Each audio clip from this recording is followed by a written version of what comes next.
كما حملته على الذين من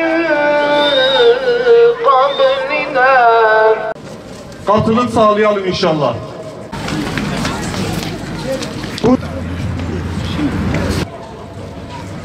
Bismillahirrahmanirrahim.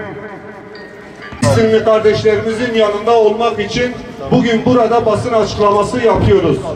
Bu basın açıklamasına katılan bütün kardeşlerimizden Allah razı olsun. Dünya Siyonizmine göstermek için burada bir irade, bir duruş sergileyeceğiz inşallah Teala.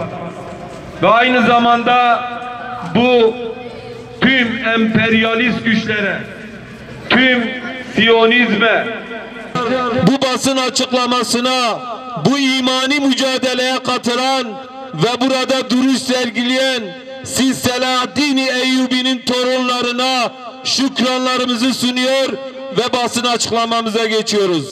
Siyonist işgal rejimi her Ramazan ayında Filistin genelinde ve Mescid-i Aksa'ya yönelik vahşi saldırılarını arttırmaktadır.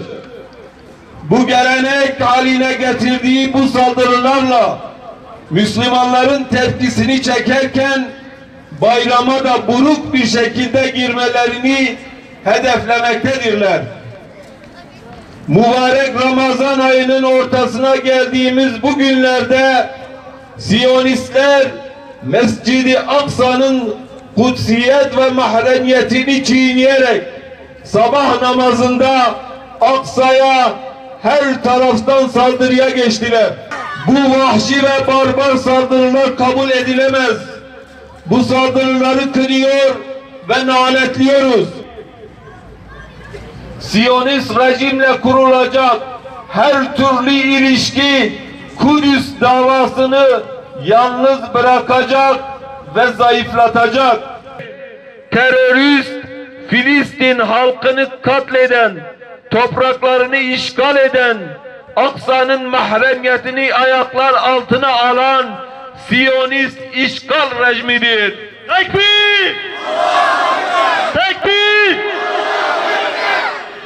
Aksa'nın izzeti ve özgürlüğü için birleşmeli ve ayağa kalkmalıdır. Tekbir! Tekbir! Müslüman ülkelerin yöneticileri ve hasreten Türkiye bu saldırıları sona erdirtip tekrarlanmaması için somut adımlar atmalıdır. Düşmanlarının kalplerine korku sal Allah'ım. Amin. Yardımcısı olmayanların sığınağı olan Rabbimiz, Kudüs'ün çocukları için sana yalvarıyoruz. Kudüs'ün kadınları için senden yardım diliyoruz. Rabbimiz, onlar Kudüs'te güven içinde, ey bir şey istediğinde ona ol demesi kafi olan, bize uzatacağın ipin, yardımın, Kudüs'teki kardeşlerimizi destekleyişin ve onlara yardım edişindir Allah. Allah'ım Mescid-i Aksa'dan yardımını esirgeme. Mücrim ve gaspçı sinodleri yerle bir et Allah'ım. Ve kıyamete kadar ona tabi olanlara selat ve selam eyle Allah'ım.